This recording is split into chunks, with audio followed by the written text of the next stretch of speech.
some questions from homeworks. I think the last thing that you guys had to work on was homework 5, but if you have things from before that even, that's okay too.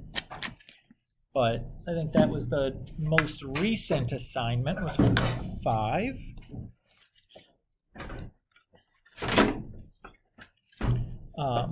Again, if you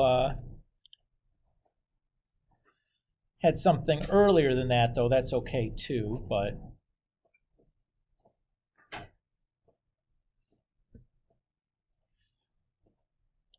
I'm just guessing.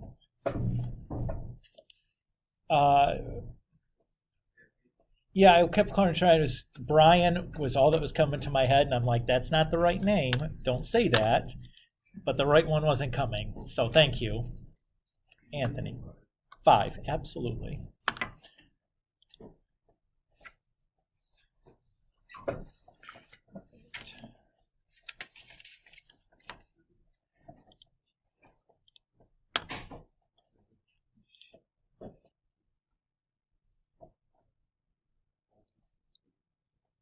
Number 5 on the side 5 over.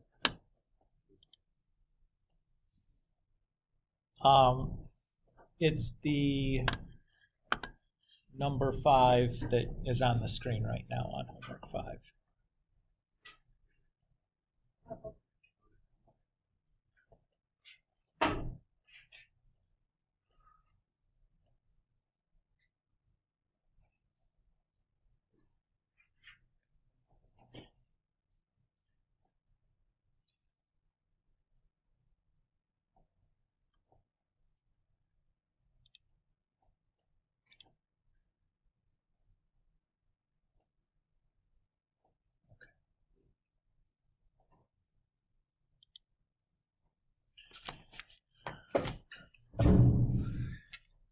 So let's get into this here. Sorry, I was just trying to get my ducks in a row there, so to speak.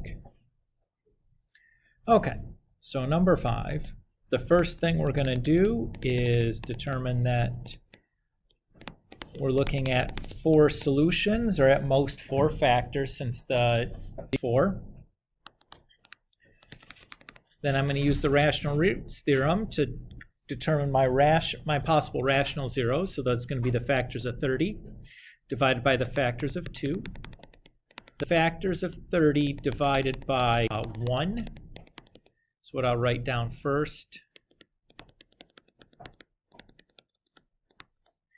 And then I have my factors of 30 divided by 2. But I'm not going to bother writing the even ones down because, for example, 2 over 1 or 2 over 2 we still have.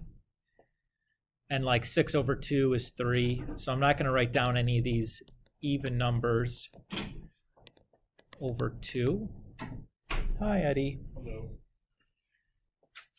Thanks.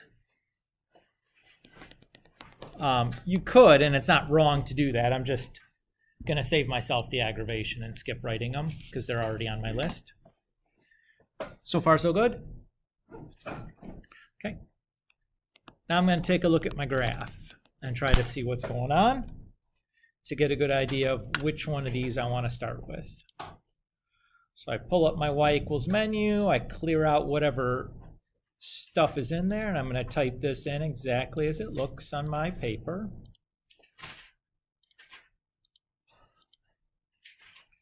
Or on my screen anyways.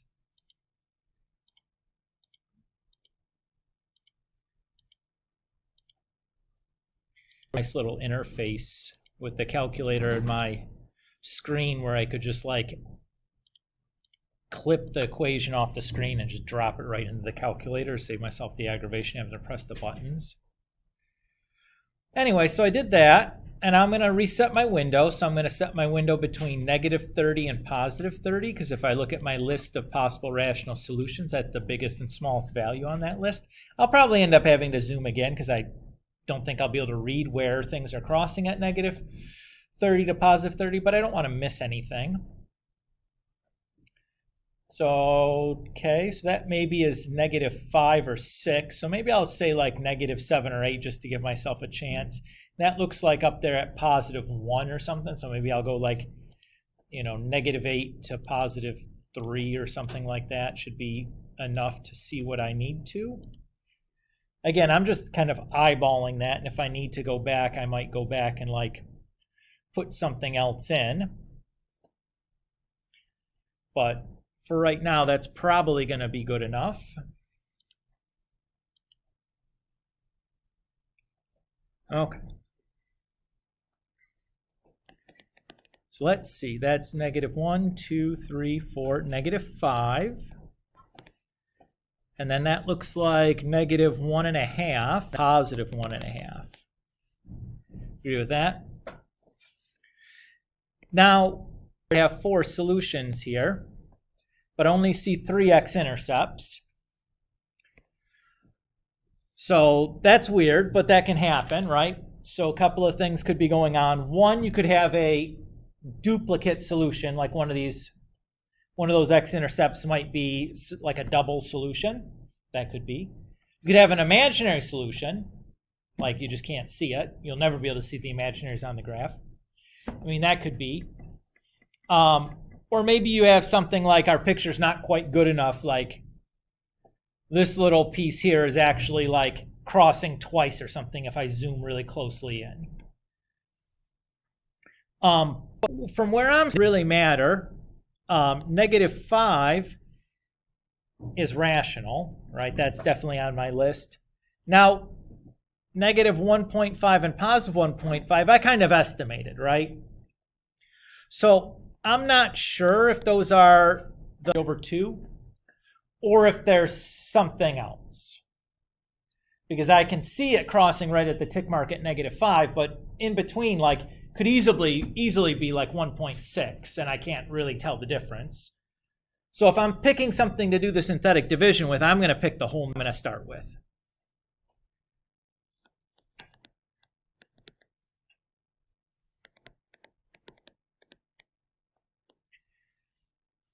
So I'm going to start there. Mostly because I feel the most assured that this is a rational value. Well, they might be rational, but they might not be, and I don't feel great about those prospects, so I'm going to kind of stay away from that if I can. And I noticed that did work. And because I don't feel great about any of these other ones, I'm going to really take a look at what I have here and see if I can actually factor this by grouping, since it's a little look at it. I see that grouping is going to work here, so I'm relieved that I don't have to try to guess through another synthetic division.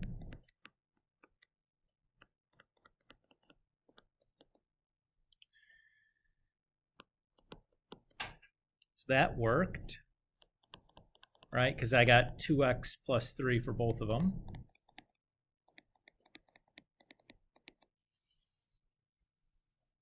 So there's my fully factored form right there. Again, x squared minus 2 obviously isn't going to factor anymore because 2 isn't a perfect square. And what this really comes down to, this piece was a -1.5, and this piece would have been plus or minus √2, which is about 1.4. Positive 1.5 that I saw there wasn't actually 1.5, it was positive square root 2. And that spot where we had the little U part that kind of looked like a little piece of a parabola right there was actually 2 x-intercepts, one of them happening at -1.5 and the other happening at negative square root 2. But those two numbers are so close together, it just looked like one x-intercept to us at first glance. That's what was going on with that one. Did that help, Anthony? Yeah. Okay.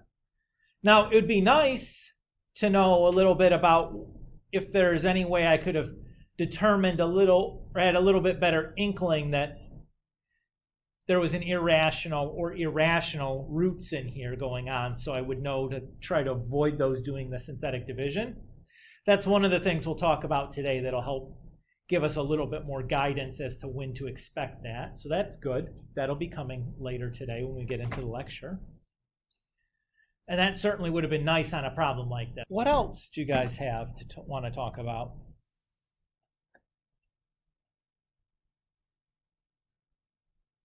Edmund? I just have like a general question. Yeah. As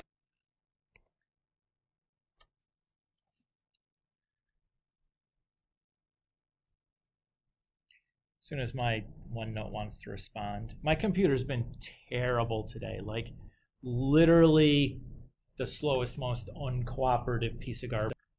It's been really frustrating. So, if I make faces and make some frustrating sounding noises, that's what's going on. It has nothing to do with your questions. It's literally me battling this stupid machine today and feeling like I'm losing. Okay.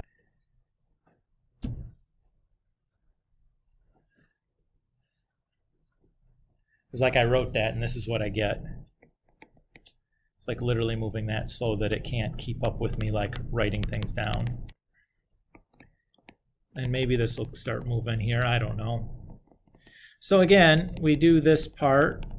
You're good with this part though, I'm guessing? Or no? What I'm doing right now?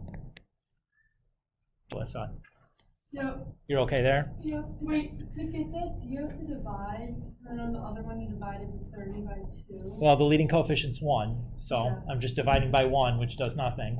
Okay. So, Yeah. am I still dividing? Yeah. Does it do anything? No. So, you know what I mean?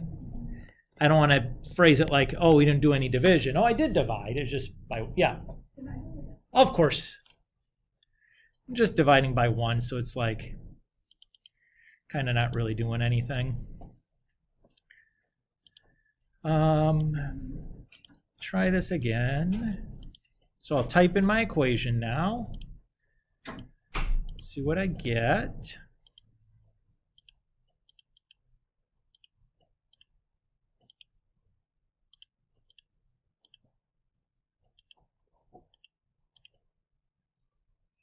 Okay.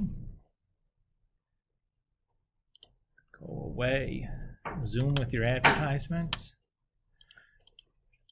Had that stupid Zoom Chrome tab open and it starts doing stuff. It's like, look, I have a hard enough time running your stupid program and doing these other things. Can we not like have more advertising for me to like let Zoom take over my entire life? I'm going to do all my communication with Zoom. Sorry. Okay, so here's what my graph looks like. Most of this stuff I don't care about. I'm guessing that most of what I need is here between like -5 and +5. It's just like an eyeball guess. So I'm going to reset my window so I can actually see where things are crossing, because right now I can't count those tick marks because there are too many of them. It's too close together. So I'll do that. Okay.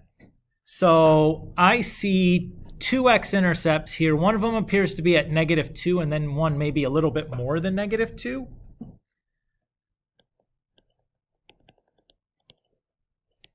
So maybe -2.2 or 2.1. I can't really tell for sure. It's hard to estimate.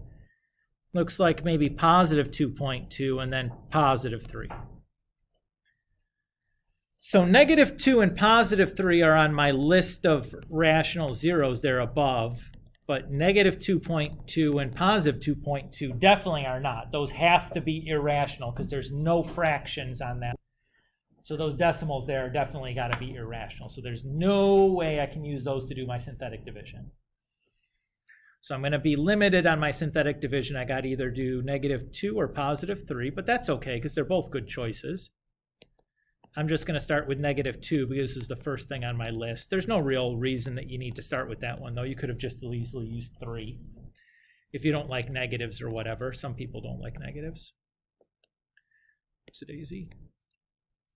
So do that, -3, 6, -5, +10, 15, -30, bingo, bango, bongo.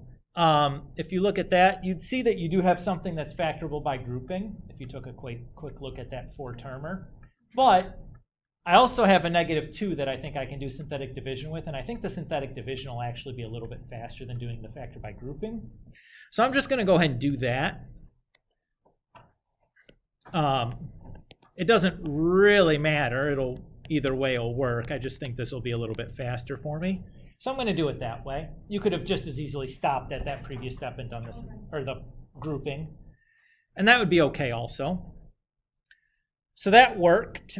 And now let's sum up what we got. The negative 2 gives us the factor x plus 2. The positive 3 gives us the factor x minus 3. And then my leftovers is constant x and then x squared. So I have x squared at the end. And that doesn't factor anymore because, well, the 5 isn't a perfect square. So I'm done. And just so you know, there's my negative 1, there's my positive 3, and that piece will give me plus or minus the square root of 5, which is about like 2.21-ish. So that's those decimals that we were seeing were the... We have to put like that, like the attached. Just the boxed part. Okay. Yeah, I just wrote that other part out so you can connect between like those like we see those irrational factors, like where, or those irrational x-intercepts, like where are they? Like that's what they're contributing, is something like that. Yes, of course. Okay.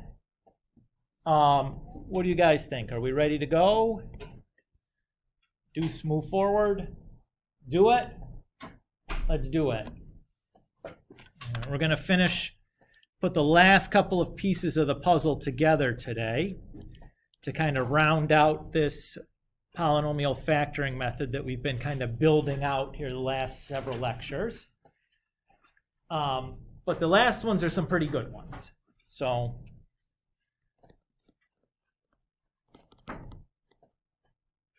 we're not going to really add any extra steps to the basic outline, but we'll do we're able to interpret some more stuff from looking at our graph.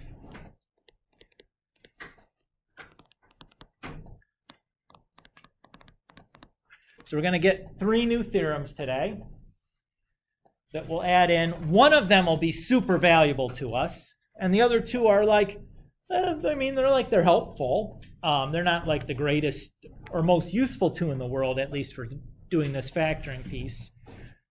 But they help clean up some possibilities. So they eliminate some possibilities for us, which is nice.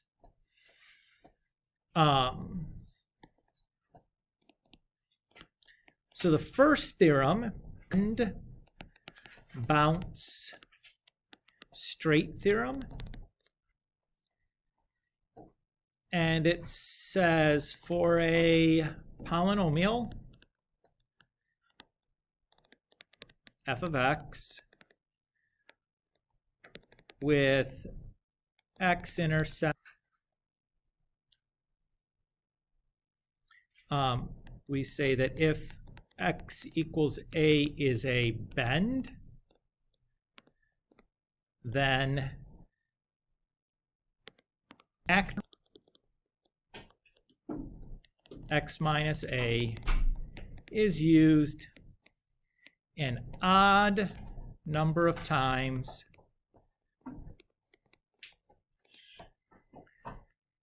I shouldn't say used. Let's say instead of is used, let's say occurs an odd number of times greater than or equal to 3.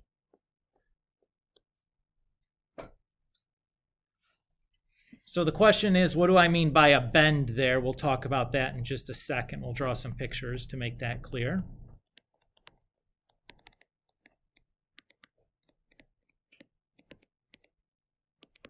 So the next one says the same thing, but instead of bend, we're going to say bounce.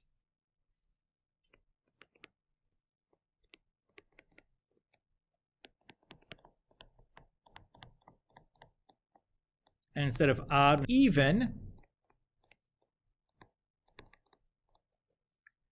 And instead of 3, we're going to say 2. And again, I'm going to describe what I mean by a bounce here in just a second. And the last part of this theorem, same statement, but instead of saying bounce, we're going to say straight. And instead of occurs an even number of times, we're going to say occurs exactly once.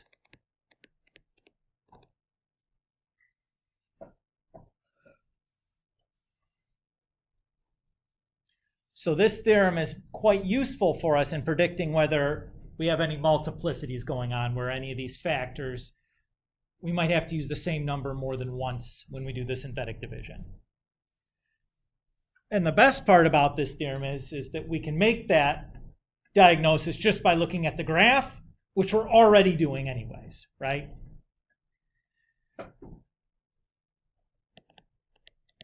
So let's draw some pictures to describe what we mean by bend, bounce, and straight.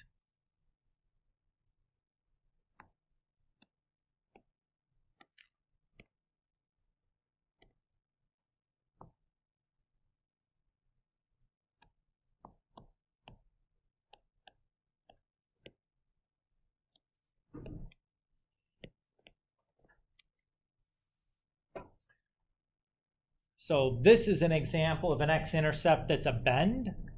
See how the graph is curving one direction, but then it hits the x-axis and starts curving the other direction? That's what we mean by a bend, so that the way it's curving has to change when it hits the x-axis.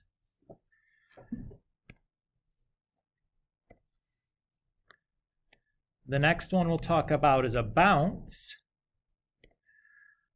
where this is like our bounce. Actually, why would I put it there? Let's put it down here. I got lots more room to write. Let me draw that a little better. Still don't love how I drew that. That's better.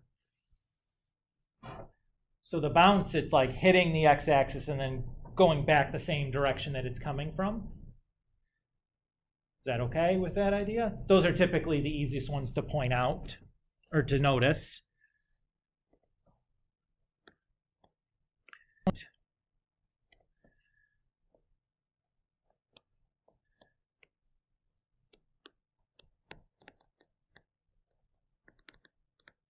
So a straight, it's passing through. The line can be kind of curvy as it's passing through, but if you zoom in close enough, it basically just looks like a straight line coming through. But there's no like squiggle like there is for the bend. Typically the one the students miss is telling the difference between straights and bends. Sometimes when you're zoomed out far away, a bend can look like a straight on your calculator because the calculator has only so many pixels. Now you guys' newer calculators are a little bit better than the old ones that have, you know, like the LCD black and green pixel screens. Like the newer ones that have the color and the backlit LED screens have more, I don't want to call them pixels, but they have more definition. So it's not as quite as bad as the old ones. Back when I had my first graphing calculator, which was a TI-81, by the way, that's how many numbers they've gone through. It was, you know, there's like, you know, 256 pixels is all you got or something. It was like a 16 by 16 grid of pixels. So it wasn't, you didn't get a lot of resolution when you're graphing. It's tough to tell the difference between those sometimes. You guys will be in a little bit better spot, but you'll still have to be a little bit careful on those. So if you think something funny is going on, like, hey, feels like one of these, like something needs to be used more than once, but it looked like those were all straights, maybe go back to the graph and look again, and, you know, maybe one of them was actually a bend. You know what I mean? Okay. And we'll do an example here at the end after we go through all three of these theorems. To kind of incorporate these all together into our new factoring method. Okay? Yes, sir. Absolutely. The next one is called the Irrational Conjugates theorem.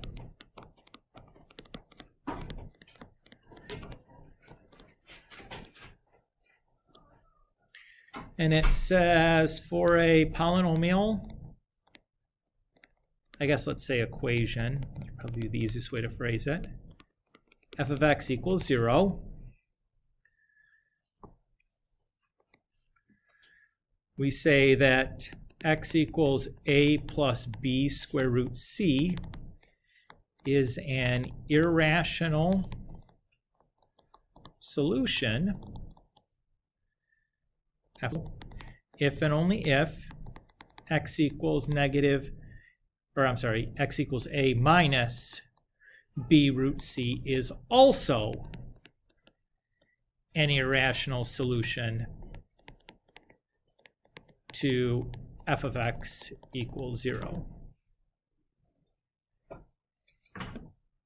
So this is a fancy way of just saying that irrational roots or irrational solutions or irrational whatevers, they're going to come in pairs. You're never going to get just one irrational x-intercept or irrational root. They're always going to come in pairs. And even better, it tells you what the pairs look like. So before, remember where we had plus and minus root 5 as the roots for that problem that, was it that Alyssa asked about? I think so. The two roots that we had that were rational were plus root 5 and minus root 5. So there it's like a is 0, b is 1, and c is 5, right? So you had like positive root 5, and then negative root 5 would be its partner that has to be with it. That's what this is saying. Is everybody okay with that? Which is nice, because if you see like, hey, I have one fractional answer, I'm not sure I see the other one, you'll know that, okay, I don't see a conjugate to it, I don't see another fractional answer, you'll know that that answer has got to be rational, or that root has got to be rational, if there's just one of them. Does that help at all? I don't know. Maybe it does. Sometimes it might not. These last two aren't fantastic, but they help a little bit. Just eliminate, you know, like, oh, could this happen? Well, no, it can't, because the next one is called the complex conjugates theorem, and it's a pretty similar statement, but instead of, we forgot to say something there.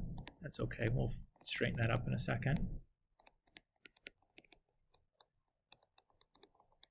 So up here on number 2, I want to add that f of x. Now that's not going to matter too much for us in this class, because the polynomials I'm going to ask you to solve are going to have like integer value coefficients, which is stronger than just rational coefficients. But there's no reason that like you need to be restricted to that kind of a polynomial. But this class would be way beyond the scope of this class to give you something with rational or irrational, or even worse, give you like imaginary coefficients. Like, it's kind of a nightmare, but because these kind of theorems stop holding and it becomes much, much harder to do anything with it. But I just wanted to make mention of that. You don't have to worry about like, oh no, does this have the right coefficients in order to use these theorems? In this class, the answer is always going to be yes. I'm not going to give you a theorem that, you know, or I'm not going to give you a situation where the theorem doesn't hold. You know what I mean? But to be clear, it doesn't hold in all the situations, but I wouldn't give you that situation in this class. Cool? Okay. I just wanted to touch on that. Anyway, complex. So the difference here is that we have real number coefficients instead of rational, so it's a little bit less of a requirement. Hi. Whoa. All of these things? Yeah. Oh, they're not for me, though. They're to give to people, huh? Yeah. Oh, what is this for now? It's for tomorrow. For the player thing. Oh, is this for community time people? Yeah. No, these are for people right now. Oh, yeah, but like the thing is tomorrow. Oh, okay. Okay. Yeah. Okay. We'll get these out to you guys here in just one second. I just want to finish my thought before I get off track again, as we've already done that enough times today, right? You guys are probably sick of me sitting here and doing my song and dance. Anyways, so x equals a plus bi is imaginary solution to a minus bi is also an imaginary solution. Okay, let's see here. Who's this for? Amanda Roth.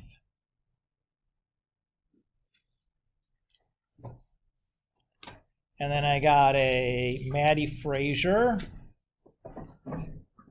Oh, we have a Regina Roos who's not going to get her yummy Kit Kat bar because she's at home. Taylor Myers. Do you want your... Well, you can come get it and find out. It's not bad. It's not like go to the office, you're expelled because you're a bad kid or something. Okay. Thank you. Yeah, I didn't give it to you. I'm just handing it out. It's not from me, but you're welcome. Grace Winnis.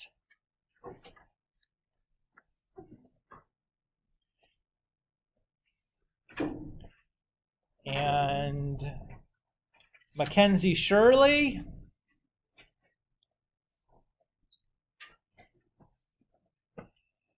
And Jay Fox, whoever filled this out spelled your name wrong and somebody tried to fix it.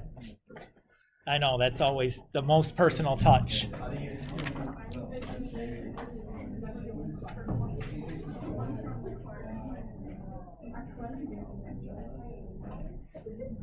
I think you got invited to your friend's musical performance or something, right? It's for choir.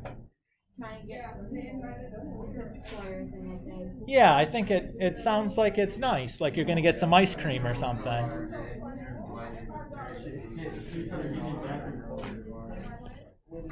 I don't know, it feels like a good deal to me. Get some free ice cream. And you don't even have to go. And you don't even have to go. Not like a requirement after this to be choir. Yeah, what a great deal.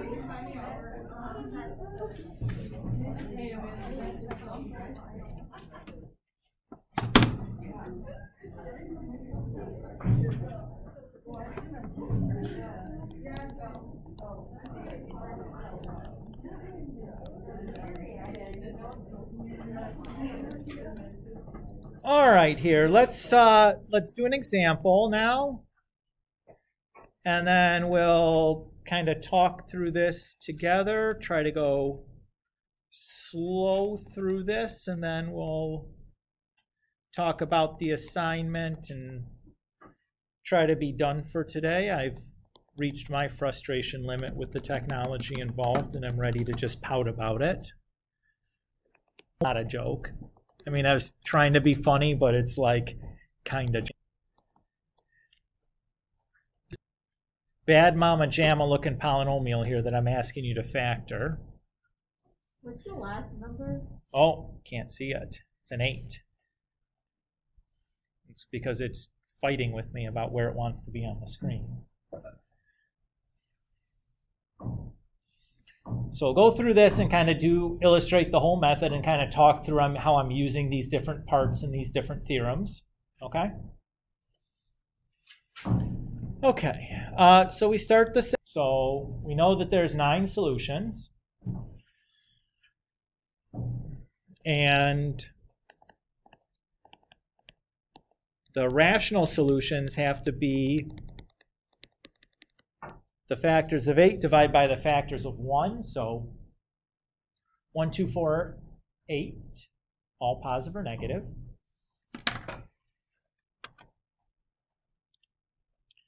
Let's call up our old buddy Kelker McKelkerson here and type this. It is a lot to type in, so that's why I'm getting an early start on it, because it's going to take me a minute. Because I am slower using the mouse than I am using my fingers. You know?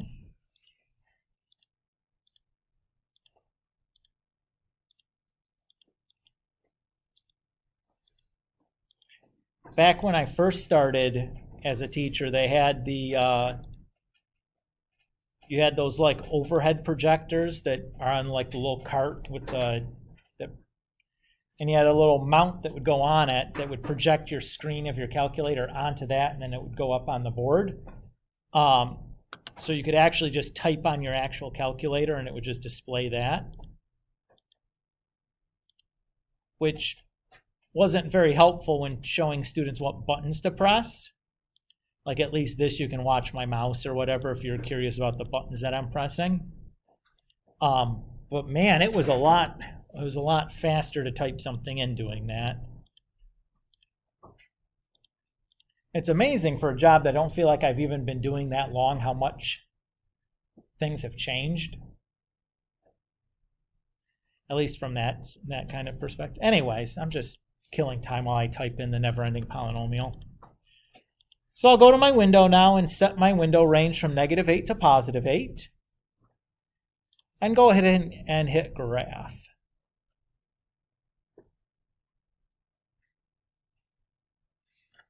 And let's take a look at what we get here. I'm going to just do that so I can write at the same time.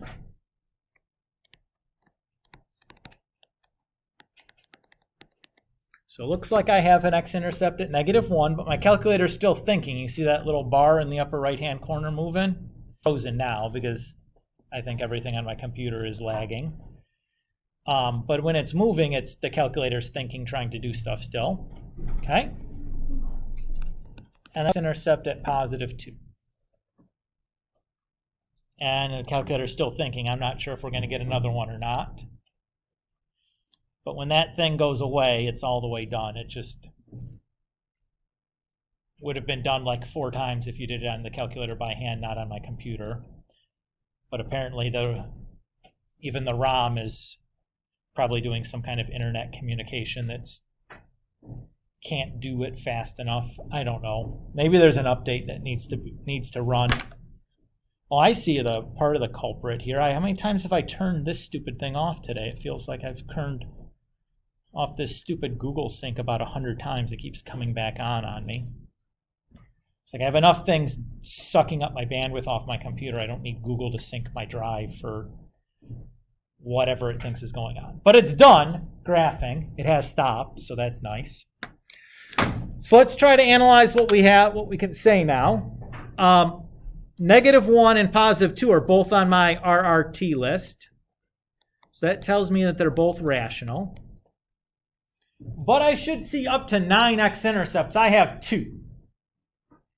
That tells me I got to have either a boatload of imaginary stuff or a boatload of multiplicities or some of both.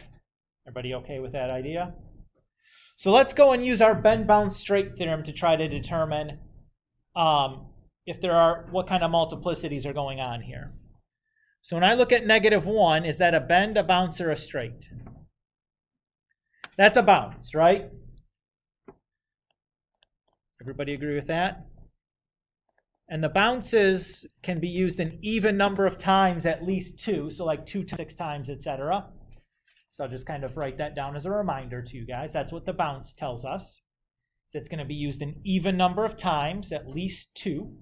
So 2, 4, 6, 8, but not 10. Why can't it be 10?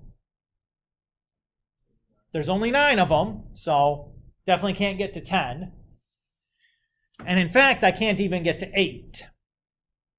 Because, well, I guess we haven't decided that yet. So on x = 2, is that a bend, a bounce, or straight?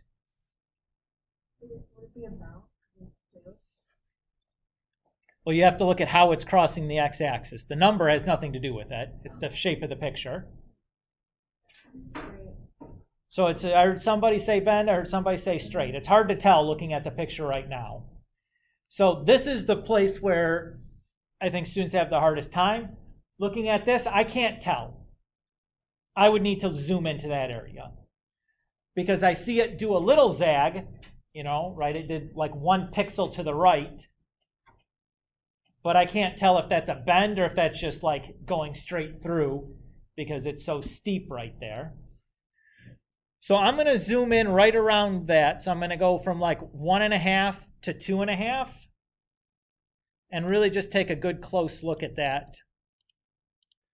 I don't know what else on that part of the x-axis because I can't tell for sure. And this is a pretty important piece of information to discern whether it's a bounce or a straight, or I'm sorry, a bend or a straight. That's going to make a big difference to us.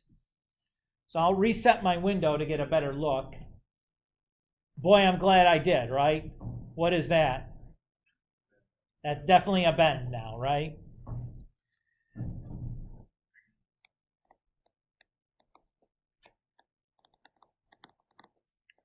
So I know now that the bounce couldn't even get to 8 either, because that bend has to be at least 3, right? And 3 and 8 are too many.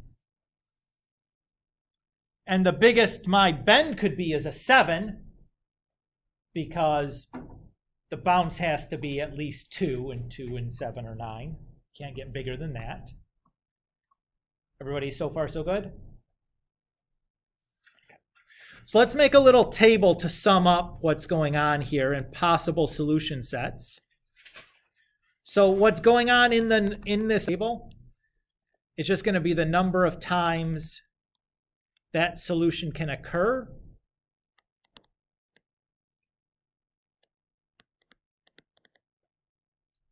And each row is going to represent a different possible solution set. So for example, the total is always going to be 9, right?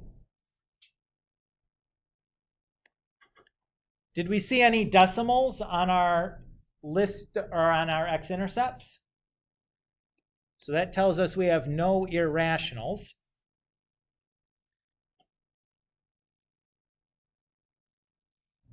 Okay. So now we're just going to run through the different combinations of the number of times in which -1 could be used and +2 could be used. So if -1 is used twice and +2 is used 3 times, that's 5 solutions. We're still 4 short, right? So in that case, you would have to have 4 imaginary solutions. Now, there's no way to predict what those look like in advance, but it's possible in this problem that we get up to 4 imaginary solutions. But what if, say, the -1 was used 4 times, and -2 was, or +2 was still used 3 times? That gets us to 7. So we could have 2 imaginary, right? 7 plus 2 is 9 still, right? We got to get to 9 each time.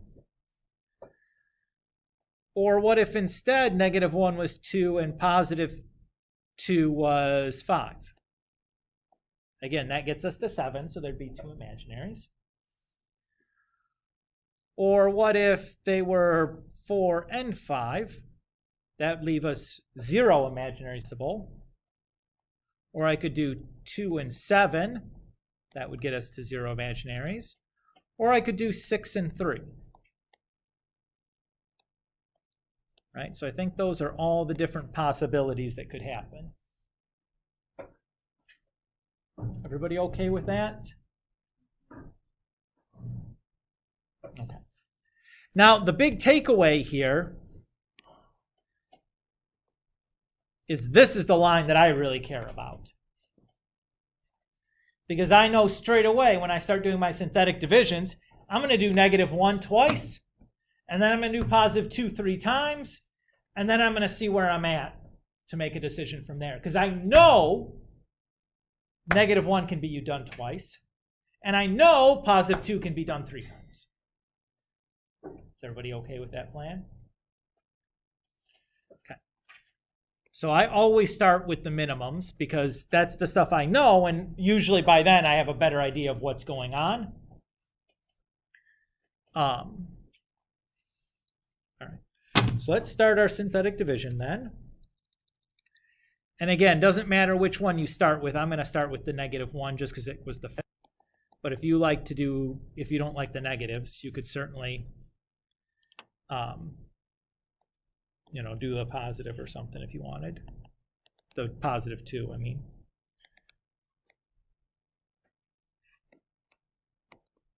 Oops, not negative.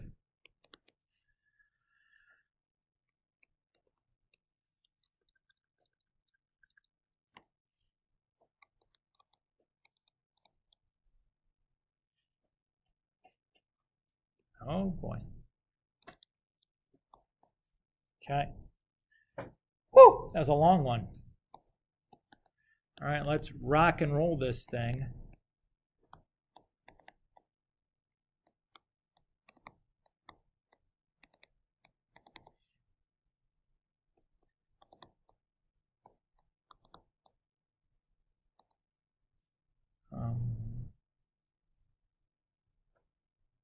Oh.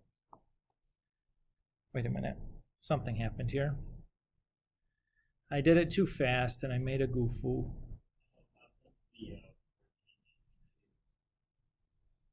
Aha! That makes a big gosh darn difference. Would have taken. I was not expecting the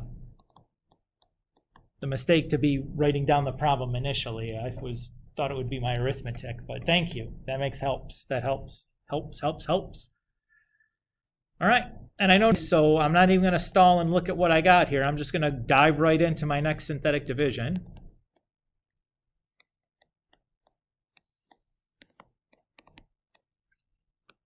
Is everybody okay with what we're doing here? You can stop me and be like, yo, Mr. Kulik, too fast. Slow the heck down, and that's okay. Sometimes I just get excited, and the synthetic division is easy because I've probably done literally like 10,000 of them in my lifetime. So like I go through them fast, and I'm sorry, I just get carried away sometimes, and it's easier to go fast than it is to go slow. I make less mistakes somehow that way. So if you just need a minute to like process and catch up, just stop me and be like, hey, can we take like a 1 minute pause here so I can like just soak in what we just did here, because I need a minute to make sure that this all makes sense to me and I understand what we're doing. It's totally cool, totally relevant, totally acceptable. Not mad to do that at all.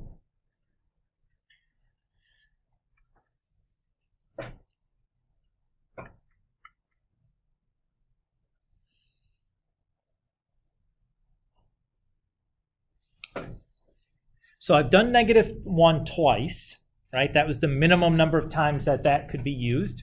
So now I'm going to move on to +2, and I'm going to do that 3 times.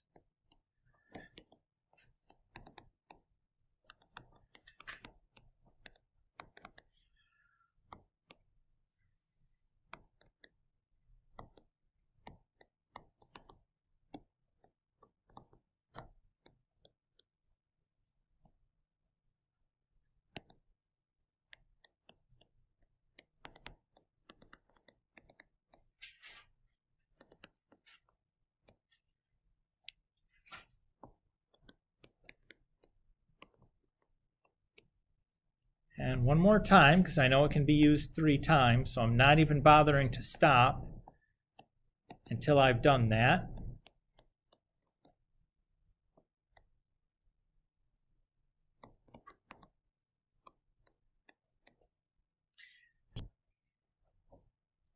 So I'll pause here for a minute, let you guys that have been following along, that have like wicked amounts of copying, that are still trying to keep up, to catch up a little bit before I start plowing ahead again. But I hope at least, even if you're, yes sir. Yeah, absolutely. Even as you're trying to, if you're having trouble keeping up, at least hopefully you understand the reasoning that I'm using, even if you're not catching all the details of like the synthetic divisions or whatever, and you're like, I would need to work that through much slower to make sure I understand what's going on. The point of it is like understanding that I know that I can do this many times. That's the part that's the important part, so you have some more certainty about what to do in some of these ambiguous situations. I think the same thing happened in number 6 from last night's homework, as I gave you something with repeated solutions that you couldn't factor with the factoring tree when you did each of them. I think both of them worked. I think they were both repeated some number of times, and after that everything ran pretty smoothly. But you were left with like a cubic that you couldn't factor by grouping. And you would have had to like go, okay, I guess I'll just try one of these again, and then everything should have run smoothly after that. But here now, with what we know about looking at the graph, you would have looked at the picture and immediately gone, oh, I see what's going on here. Got some extra stuff happening. And I think it was a situation where only one possible thing could happen, because I think it was a degree 5 with a triple and a double. So like with a bend and a bounce. So there's really only one possibility. One was going to be used twice and the other 3 times, and that's all there was to it. But without what we did today, it would have been a bit more ambiguous as to what to do. Okay, so we're here, right? The leftovers, unfortunately, is a 5-term polynomial. Now, if you're real clever, you could see how to break that up to be able to do a factor by grouping. That's not my assumption that any of us are going to do it that way. Instead, we know that certainly -1 or +2 might be used more than the times that we've used it. So let's try doing one of them again, because there's no good, we don't have a good factoring method for this 5-termer. If you remind me, I'll go back and show you how we could do the grouping on it. It's a little bit tricky, but, well, it's only tricky because it's easy in this case. It would not necessarily be easy in any case, but this one, it would be relatively easy to do the grouping on. Anyways, let's try doing 2 again. I don't know that this is going to work, though. And in fact, when I looked at the polynomial, what was left, I knew it wasn't going to work, me personally, but I did it to show you guys what's going to happen if you try to do it and it doesn't work. So that did not work, right? Didn't it work? The last number that you get isn't a 0. Now, I knew it was going to work because all those numbers were positive, and my divisor that I was using was positive, so there's no way that you're going to get a 0 at the end because all you're doing is adding and multiplying. If there's no negatives there, if everything is positive, there's no way you can multiply and add and get 0, right? So, like, I knew that that wasn't going to work. So what I'm going to do is I'm just going to erase that work and use -1. Now, if -1 doesn't work, I know that I'm finished and I've done as much factoring as Mr. Kulik would expect that you're able to do. -1 is going to work, though. And I would be done at that point because I know I can't factor the -1 or the +2 anymore. Now, that doesn't mean that there's no factoring left to do, but that's the factoring. The expectation for you guys is that if I gave you something that was like the product of 2 trinomials that can't factor anymore, I would not expect that you're able to deal with that. Right? Like if you had a degree 3 and a degree 2, that neither of them have any linear factors, I would not expect you to be able to factor that because, in fact, there's no good way to factor that. Yes? So when you said that you can use +2 3 times, should you be able to use it 3 times, getting a 0 at the end of every time you do synthetic division? Yes, and that's what we saw here. So it should work every time, and if it doesn't, then you can 0. Then you've probably made an arithmetic mistake somewhere. Yes, yes, yes. And that's specific to this case, though, right, Maddie? Mm-hmm. That another problem, it might not be that way. So -1 worked. And in fact, if it worked one time, I know it's going to have to, 1 has to be used an even number of times. So even though I have something that I could easily factor by grouping there, I'm just going to go ahead and do the synthetic division again because it's such an easy synthetic division to do. It's going to be faster than doing the grouping, even though the grouping would have been pretty trivial there. All right, so I'm going to zoom way out. And we're going to write out our answer now that we've done all the factoring we can do. Again, I stopped at this point.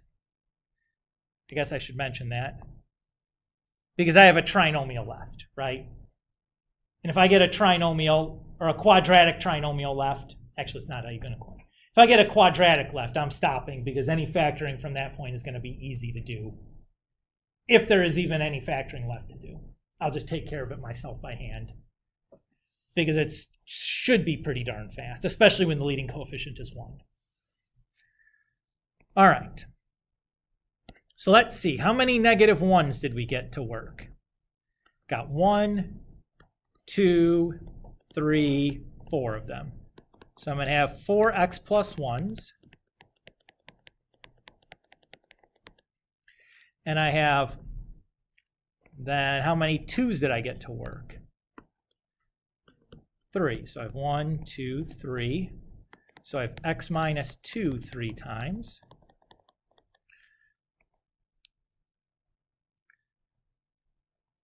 And then I have these leftovers here at the end.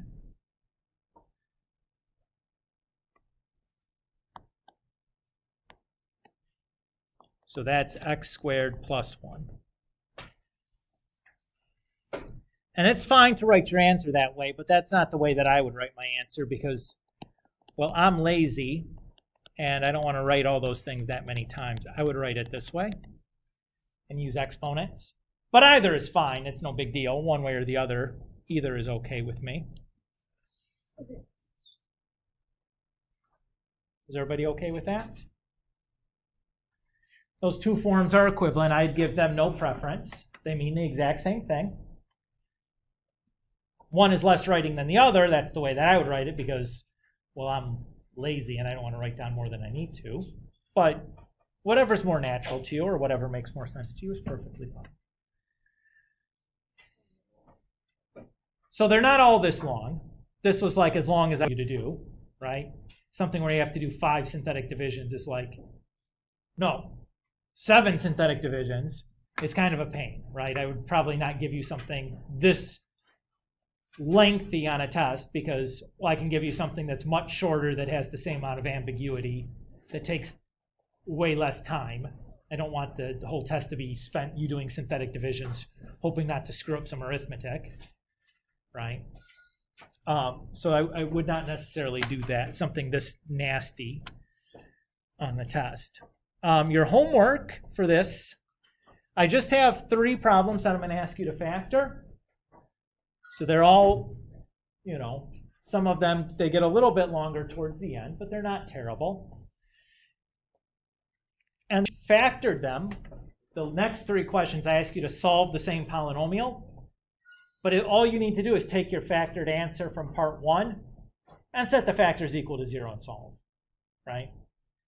Make sure you get the right multiplicities on them. So like if a solution is used 4 times, you write it down 4 times as a solution.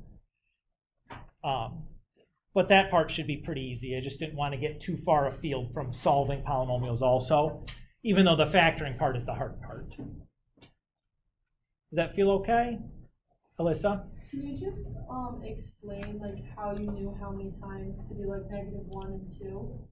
Because in the chart, like how'd you know to put like 2, 3, 4, and how'd you know that one was gonna work? Okay, so that one wasn't actually the solution we found, right? So the one we found was actually this one here. That's the one that we actually landed at. Yeah. So how did you end up getting 9 again? So 9 is, Oh yeah. And Is then that? you just have 3 different numbers that'll equal to 9. well, Yeah. my -1s had to come from there. My +2s have to come from there because they're bends and bounces respectively, or bounces and bends respectively. And then the imaginary piece is just going to be whatever else you need to get there. Okay. Does that? Okay. Yeah. Maddie. How did you know that you stopped at 6 and 7? Because if I went to 8, 8 plus 3 is more than 9.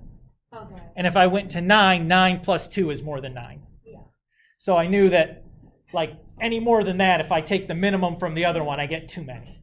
Okay. Does that make sense? Yes. Mackenzie. That was my question. Cool. 2 birds, 1 stone. I like it. Are we just factoring these ones? Do we have to do this process of factoring? Yes. Like the whole synthetic division? Yes. Okay. But there's only 3 of them for homework 6. So there's not as much to do. And I don't think that the polynomials are as long as this one. The last one's a degree 8, but I don't think you need to do that much. What's missing a lot? It is missing a lot of things. So that's usually good, right? That usually indicates that there'll be an exit point. Same thing, 0 Mhm. or 2. Yes, you have to put the zeros in where they're missing. Okay. Yes, exactly.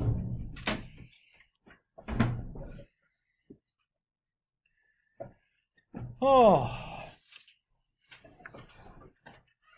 When is midwinter break? Is that next week yet? Is it the week after next week? No, maybe. February, like, Oh! It's in 2 weeks? the next week you have the Friday online, the next Monday online. I guess that's something. Yeah. It's not really any easier for me. Yeah.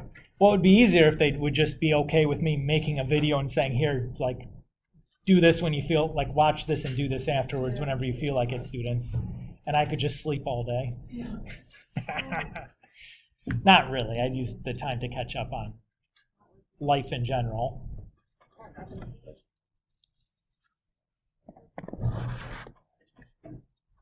But you guys get it. You probably feel behind all the time. I haven't felt caught up one day this entire semester, you know? You guys get it.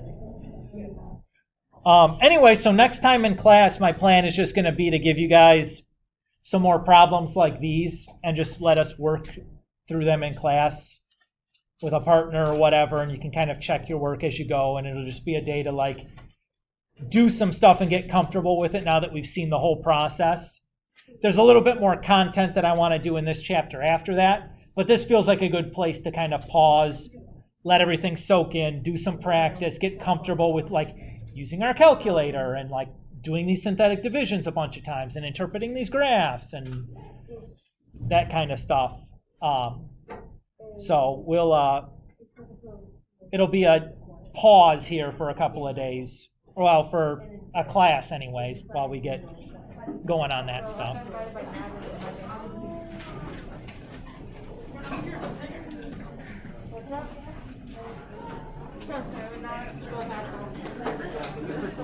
Friday, I'm gonna have to be online. Okay. I won't be here. I can go online. Okay. That's fine. Thanks for letting me know, Jay. I asked Natalie, because Natalie told me, I'm like, yeah, it's fine.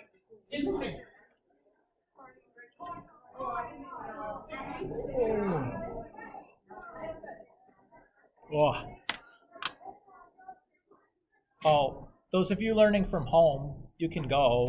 I'm sorry, I should have dismissed you like 5 minutes or 10 minutes ago when we finished that example, but that's okay. You're welcome. Thank you, Mr. Cook. You're welcome. Have a good day, guys. Thank you, you too. All